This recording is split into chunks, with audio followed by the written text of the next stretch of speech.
दिल्ली के एक मध्यम वर्गीय मोहल्ले में गुप्ता जी का घर था। सुबह का समय था। मीरा, देख अपना चेहरा कितना काला रंग लेकर पैदा हुई है।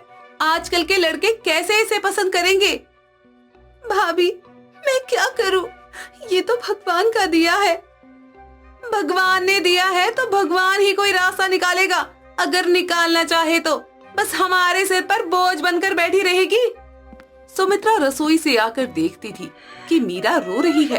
वो तुरंत उसके पास आई। क्या हुआ मीरा? कौन परेशान कर रहा है मेरी बहन को? भाभी, मैं बहुत बदसूरत हूँ ना, कोई मुझसे शादी नहीं करेगा। अरे पगली, खूबसूरती चेहरे में नहीं दिल में होती है। तो सबसे सुंदर है। राजेश और विकास दफ्तर जाने की तैयारी कर रहे थे। वो भी मीरा को रोते देखकर चिंतित हो गए।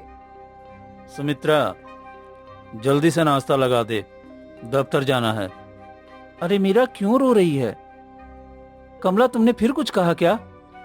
मैंने कुछ नहीं कहा, ये खुद ही रोती रहती है बात बात पर। सुमित्रा, मैं देख रहा हूँ कमला रोज मीरा को परेशान करती है। यह ठीक नहीं है। दोपहर का समय था। सुमित्रा चुपके से मीरा को सिलाई सिखा रही थी। देख मीरा, इस तरह से काज का काम करते हैं। तेरे हाथ में जादू है। सच भाभी, मैं भी कुछ अच्छा कर सकती हूँ। हाँ रे, तू बहुत होशियार है। बस अपने ऊपर भरोसा रख। तभी कमला आई और मीरा को खुश देखकर चिढ़ गई। ये क्या है? मीरा को सिलाई सिखा रही हो? इसका कोई फायदा नहीं है। कोई इससे कपड़े सिलवाएगा भी नहीं। कमला, हर लड़की को कुछ ना कुछ सीखना चाहिए। ये गलत कहाँ है? अरे भाभी, आप भी ना, इसे क्या करना है सिलाई सीखकर? सुंदरता नहीं है तो कुछ नहीं है। मीरा का चेहरा उदास हो गया। सुमित्रा को गुस्सा आया, लेकिन वो संयम से काम लेती है। कमला, ये बात है। मीरा हमारी बहन है, हमें उसका साथ देना चाहिए। भाभी छोड़िए, शायद कमला भाभी सही कह रही है। मैं कुछ खास नहीं हूँ। राजेश और विकास दफ्तर से आकर झगड़े की आवाज सुनते हैं। बात क्या है? रोज रोज घर में शोर क्यों मचता रहता है? मैं सच कह रही हूँ, घर में दो दो भाभियां हैं। अब एक ननद भी सिर पर बैठेगी। कमला, मीरा हमारी बहन है, तुम उसे परेशान मत करो। ये हमारा घर है, उसका भी उतना ही हक है। अगली सुबह मीरा बाजार जाने की तैयारी कर रही थी। मीरा, सब्जी लेते आना। और हाँ, रास्ते में किसी की मदद करने का मौका मिले तो मत छोड़ना। जी भाभी, आप कहती है तो जरूर। हाँ हाँ, जाकर सारी दुनिया की मदद करा, अपना तो कुछ है ही नहीं करने को। हाँ। बाजार में मीरा सब्जी खरीद रही थी। तभी उसे एक आवाज सुनाई दी। एक महंगी कार से उतरते समय एक महिला फिसल कर गिर गई। उसके घुटने में चोट लग गई है। अरे आंटी जी, आप ठीक हैं? लोग तमाशा देख रहे थे। कोई आगे नहीं आ रहा था। मीरा के मन में संकोच हुआ। अजनबी की मदद करूं या ना करूं? नहीं, ये गलत है। माँ कहती थी मुसीबत में कोई अजनबी नहीं होता। बेटी, मेरा घुटना, मैं उठ नहीं पा रही हूँ। हाँ आंटी जी, आप घबराइए मत, मैं आपको डॉक्टर के पास लेकर चलती हूँ। मीरा ने अपना रुमाल निकालकर महिला के घुटने की धूल साफ की और सहारा देकर पास के क्लिनिक ले गई। शाम को घर पहुंचकर मीरा के कपड़े थोड़े गंदे थे। मीरा, तू इतनी देर कहाँ थी? कपड़े क्यों गंदे हैं? भैया, मैंने शायद कुछ गलत किया है। क्या हुआ? सच सच बता। बाजार में एक आंटी गिर गई थी। सबने सिर्फ देखा, किसी ने मदद नहीं की। मुझसे रहा नहीं गया, लेकिन अब डर लग रहा है कि कहीं गलत तो नहीं किया। उन्होंने अपना फोन पता दिया था। पागल है क्या? अजनबी औरत के लिए अपना समय बर्बाद। अब कौन देगा दवाई के पैसे वापस? मीरा, अच्छा काम किया है, लेकिन अगली बार पहले घर पर बताकर जाना। कमला, ऐसे वक्त में मदद करना ही चाहिए। मीरा ने सही किया। तुम सब इसका साथ देते रहो, देखना इसकी वजह से कोई मुसीबत ना आ जाए। हाँ। एक सप्ताह बीत गया। कमला का व्यवहार और भी तीखा होता गया और सुमित्रा से बार बार झगड़े हो रहे थे। भाभी, पता नहीं उस आंटी जी का क्या हुआ, उन्होंने कहा था कि वो फोन करेंगी। मीरा, तू चिंता मत कर, लेकिन कमला, तू रोज रोज मीरा को क्यों परेशान करती है? मैं गलत क्या कह रही हूँ? सच तो यही है कि इसकी शादी नहीं होगी। रंग देखिए इसका। हाँ। कमला अकेली कमरे में बैठकर अपनी शादी की फोटो देख रही थी। मेरी शादी में भी लोगों ने मेरे रंग रूप की तारीफ की थी, लेकिन अब तो विकास भी मुझसे बात कम करता है। कहीं मैं बदसूरत तो नहीं हो गई? इसी कारण से वो मीरा पर अपनी कुंठा निकालती थी। कमला, बस करो अब। मीरा हमारी बहन है, तुम्हारी दुश्मन नहीं। कमला, ये बात अब ज्यादा हो गई है। मीरा हमारी बहन है और हम उसके साथ खड़े हैं। भैया सही कह रहे हैं, हम चुप क्यों रहते हैं? मीरा हमारी बहन है। अगले दिन दोपहर में किसी की गाड़ी रुकने की आवाज आई। श्रीमती अग्रवाल मिठाई के डब्बे लेकर गुप्ता जी के घर आई। नमस्ते, मैं श्रीमती अग्रवाल हूँ। मुझे मीरा से मिलना है। उसने मुझे अपना पता दिया था। जी आइए, अंदर आइए। आप मीरा को कैसे जानती हैं? आपकी बहन ने पिछले हफ्ते मेरी बहुत मदद की थी। मैं उसका धन्यवाद करने आई हूँ। सभी हैरान थे। मीरा शर्म से सर झुकाए खड़ी थी। बेटी, तुमने मुझे डॉक्टर के पास पहुंचाया, अपने पैसे भी दिए। तुम्हारी दयालुता मुझे हमेशा याद रहेगी। मैं पिछले हफ्ते से तुम्हारे परिवार के बारे में जानकारी ले रही थी। मैंने आसपास के लोगों से पूछा है। श्रीमती अग्रवाल पड़ोसी सुधा के घर गई थी। मीरा, अरे वो तो सोने जैसी लड़की है, हमेशा सबकी मदद करती है, कभी किसी से ऊंची आवाज में बात नहीं करती। फिर वो मोहन जी की दुकान पर गई। साहिबा जी, मीरा बहुत ईमानदार है, कभी दाम भी नहीं तोलती, हमेशा सच बोलती है। मुझे पता था कि मैं गलत नहीं थी। आंटी जी, ये लड़की, मतलब इसमें तो बहुत कमियां हैं। कमला, तुम क्या कह रही हो? मीरा में कोई कमी नहीं है। मैं सब समझ गई हूँ। कुछ लोग दूसरों की भलाई पसंद करते हैं। श्रीमती अग्रवाल मीरा का हाथ पकड़कर उसे बैठाती हैं। मीरा बेटी, मैं अग्रवाल कंस्ट्रक्शन कंपनी की मालकिन हूँ। मेरा बेटा अमित दिल्ली का सफल इंजीनियर है। पिछले हफ्ते से मैं तुम्हारे बारे में पूछताछ कर रही थी। अग्रवाल कंस्ट्रक्शन? वो तो दिल्ली की बड़ी कंपनी है। हाँ बेटा, मैंने लोगों से पूछा है, सबने मीरा की तारीफ की है। अब मैं चाहती हूँ कि मीरा मेरी बहू बने। ये बात अचानक से हमें थोड़ा सोचने का समय चाहिए। बिल्कुल बेटा, आप आराम से सोचिए, लेकिन मैं मीरा जैसी बहू चाहती हूँ जो दिल से अच्छी हो। सबके होश उड़ गए। कमला का चेहरा सफेद हो गया।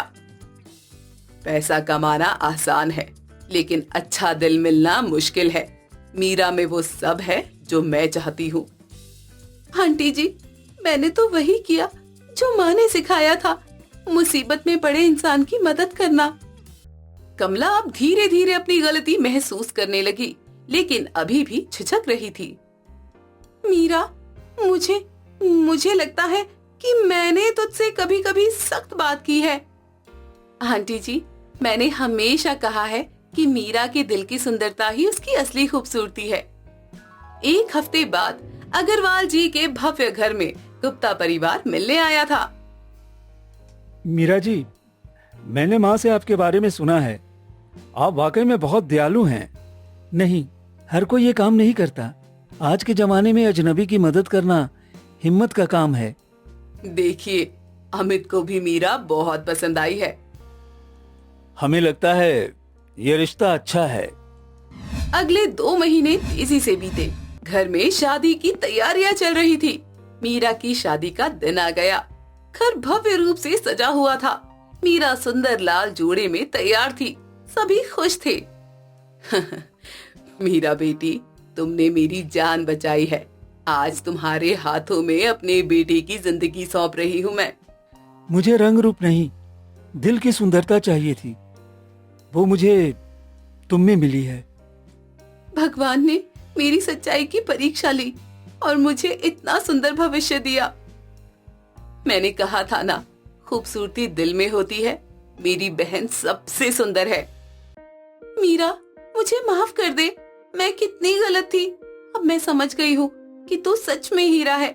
मुझे तुझ पर गर्व है। आज मुझे अपनी बहन पर बहुत गर्व है। उसने हमारे परिवार का नाम रोशन किया। अरे वाह, अब तो हमारी बहन की किस्मत खुल गई। बेटी मीरा, तुमने साबित कर दिया कि असली सुंदरता कर्मों में होती है। खुश रहो। सभी खुशी से नाचते गाते थे। मीरा की आंखों में खुशी के आंसू थे। आज मैंने सीखा कि भगवान सच्चे दिल वालों को कभी नहीं निराश करता। प्यार और दया से बड़ी कोई सुंदरता नहीं है। मीरा, आपने मुझे सिखाया है कि खुशी सिर्फ खूबसूरत चेहरे से नहीं, बल्कि खूबसूरत दिल से मिलती है। परिवार में खुशी का माहौल था। सभी ने सीखा कि रंग रूप से बड़ी इंसानियत होती है। सुबह साक्षी तैयार होकर नाश्ता कर रही होती है। तभी उसकी माँ नीलिमा अपने लिए रसोई से प्लेट लेने जाती है। कुछ देर में वापस लौटती है तो देखती है कि साक्षी अभी तक खाना खा रही है। तभी नीलिमा कहती है, तेरा पेट है कि कुआं? कितना खाएगी? अपनी बहन के लिए भी बचा दे। अरे अभी तो मैंने एक ही पराठा खाया है, वो भी प्लेट में पड़ा हुआ था। अरे शर्म कर, मैंने खुद तेरी प्लेट में 5 पराठे डाले थे, वो कौन सा जानवर खा गया? माँ, आपने ना अपने सपने में देखा होगा और सपने में ना मेरा पेट नहीं भरा, इसलिए 2 पराठे और ले आओ अचार के साथ। अरे तुझे दे दिए तो विनाक्षी नाश्ता ना मिलने पर पूरा घर सर पर उठा लेगी। जब पता है तो मुझे नाश्ता देने से मना क्यों कर रही हो? विनाक्षी के चिल्लाने की आवाज सुनकर विनाक्षी की जुड़वा बहन साक्षी वहाँ आती है, जिसने बिल्कुल विनाक्षी जैसा ही सूट पहना था। तभी साक्षी कहती है, ये क्या चिल्लम चिल्ली लगा रखी है? खाना खाते हुए दोस्त का फोन आ गया तो बात कर रही थी, बात पूरी नहीं हो पाई मेरी। अरे तो बताकर जाना चाहिए ना, मैं तुझे समझकर इसे नाश्ता नहीं दे रही थी। ऊपर से आज दोनों जुड़वा बहनों ने एक ही कपड़े पहने हैं, मुझे तो लगेगा ही ना कि तू अभी तक बैठकर ठूसे जा रही है। अभी पता चल गया ना तो मुझ भूखी को खाना मिलेगा। अब दे दो माँ, हमारी खाली शक्लें एक हैं, पेट एक नहीं है। वही तो, दोनों मेरी औलाद हो, लेकिन फिर मैं सोच में पड़ जाती हूँ कौन साक्षी है और कौन विनाक्षी। इतना कहकर नीलिमा रसोई में जाती है। साक्षी विनाक्षी जुड़वा बहनें थी। दोनों की शक्ल ही नहीं बल्कि रुचियां भी एक जैसी थी। जैसे दोनों बहनों को मेकअप करना पसंद था, जिसके चलते दोनों ने ब्यूटिशियन का कोर्स किया था।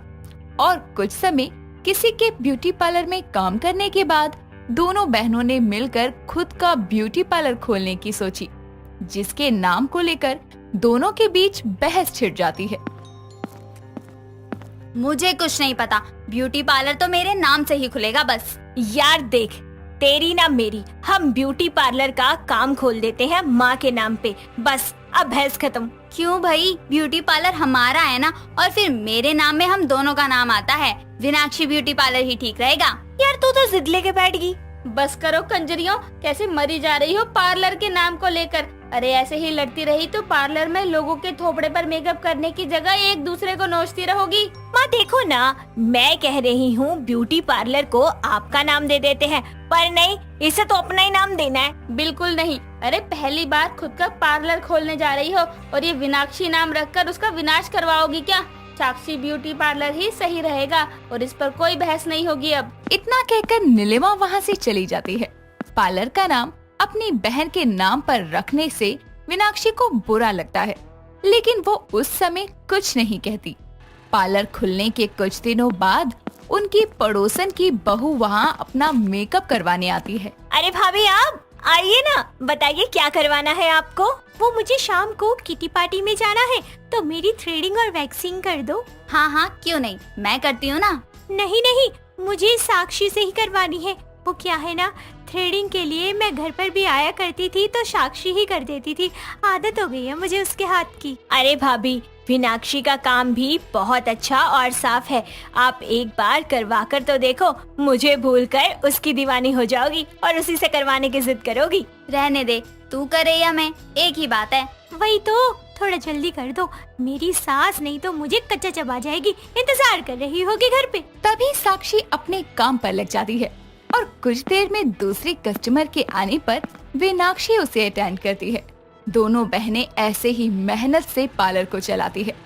कुछ ही महीनों में उन जुड़वा बहनों का पार्लर पूरे एरिया में फेमस हो जाता है, जिससे वो पार्लर में आने वालों के अलावा होम ब्यूटी सर्विसेज भी देने लगती है। एक दिन जब साक्षी किसी लड़की का फेशियल करने में बिजी होती है, तभी पार्लर के रिसेप्शन पर रखा फोन बजता है तो मीनाक्षी उठाती है। हेलो, साक्षी ब्यूटी पार्लर से बात कर रही हैं आप? जी बिल्कुल, कहिए। मुझे फेशियल का अपॉइंटमेंट बुक करना था कल शाम का। हाँ, हो जाएगा। आप मुझे अपना एड्रेस और टाइम बता दीजिए। देखिए, मुझे अपना मेकअप साक्षी जी से ही करवाना है। पार्लर का नाम क्या साक्षी पार्लर हो गया? सबको बस साक्षी ही चाहिए। जी मैडम, वो अभी काम में बिजी हैं। आपका मेकअप मीनाक्षी मैम करने आएंगी। देखिए, मुझे कल एक जरूरी इवेंट में जाने के लिए कल फेशियल करवाना है, तो उनकी जो भी फीस होगी मैं उसकी डबल पे कर दूंगी, पर मुझे उनसे ही फेशियल करवाना है। डबल पेमेंट की बात सुनकर मीनाक्षी उसे हाँ कर देती है। तभी साक्षी उससे कहती है, मीनाक्षी बहन, परसों तक के लिए मेरे पास अपॉइंटमेंट किसी को मत दियो, क्योंकि पहले ही बहुत काम है। ठीक है, मैं समझ गई। तू आराम कर, बाकी कस्टमर को मैं देख लेती हूँ। अब इसके नाम पर मैंने उस लड़की को हाँ तो कर दिया है, कोई नहीं, इसकी जगह मैं चली जाऊंगी। वैसे भी इसकी जुड़वा होने का कोई तो फायदा उठाना ही पड़ेगा। अगले दिन मीनाक्षी साक्षी बनकर उस लड़की के घर पहुंचती है। उसका इतना बड़ा घर देखकर हैरान रह जाती है, जिसके बाद वो उसके कमरे में जाकर उसका फेशियल करने के लिए सामान निकालने लगती है। तो वो लड़की कहती है, साक्षी जी, आप कहाँ खोई हैं? कहीं नहीं, वो फेशियल से पहले आपके चेहरे की ब्लीचिंग करनी होगी, तो आप आराम से बैठ जाइए। ठीक है। तभी मीनाक्षी उसके चेहरे पर ब्लीच क्रीम लगाकर कुछ समय के लिए छोड़ देती है और उसका घर देखने के लिए कमरे से बाहर चली जाती है। 10 मिनट से ज्यादा होने के बाद लड़की के चेहरे पर ब्लीच के कारण जलन होने लगती है और वो चिल्लाती है। तभी मीनाक्षी कहती है, हे भगवान, मैं घर देखने में इतना खो गई कि समय का ध्यान ही नहीं रखा। आप जाकर मुंह धो लीजिए। साक्षी जी, ये अचानक इतनी जलन क्यों हो रही है? वो आप पहले जाकर मुंह धो लीजिए। मुझे यहाँ से चले जाना चाहिए, क्योंकि अब इसका फेशियल तो हो नहीं पाएगा। लड़की के वॉशरूम जाते ही मीनाक्षी वहाँ से सामान समेट कर चली जाती है। लड़की जैसे ही मुंह धोकर आती है तो देखती है कि उसके दोनों गाल लाल हैं। अगले दिन वो लड़की पार्लर में आकर कहती है, साक्षी कौन है यहाँ? मैं? लेकिन आप कौन? कौन की बच्ची मेरे चेहरे का सत्यानाश करके कल दुम दबाकर भाग गई। मैं तुझे नहीं छोड़ूंगी। आप कौन हैं? किस तरह की बातें कर रही हैं? हमारे पार्लर में चेहरे निखारे जाते हैं, बिगाड़े नहीं। यही सोचकर तो मैंने तुझे अपने फेशियल के लिए घर बुलाया था, लेकिन तूने मेरे चेहरे का ये हाल किया। मैं तो तुमसे पहली बार मिल रही हूँ। आज से पहले मैंने तुम्हें कभी देखा तक नहीं। देखिए कैसे नौटंकी कर रही है। आप लोग इस पार्लर में आना छोड़ दीजिए। देखिए इसने क्या हाल किया है मेरे चेहरे का। ऐसे ही ये आप लोगों के साथ भी करेगी। सभी लोग साक्षी को घूरने लगते हैं। तभी मीनाक्षी वहाँ आती है और उस लड़की को देखकर उसके पसीने छूटने लगते हैं। तो लड़की भी दोनों जुड़वा बहनों को देखकर हैरान रह जाती है। साक्षी मीनाक्षी को उस लड़की से नजरें चुराता देखकर समझ जाती है कि ये काम उसी का हो सकता है। तभी वो उस लड़की को शांत करके उससे माफी मांगती है। साथ ही उसके चेहरे पर एलोवेरा मसाज करती है, जिससे उसके गालों की रेडनेस कम हो जाती है।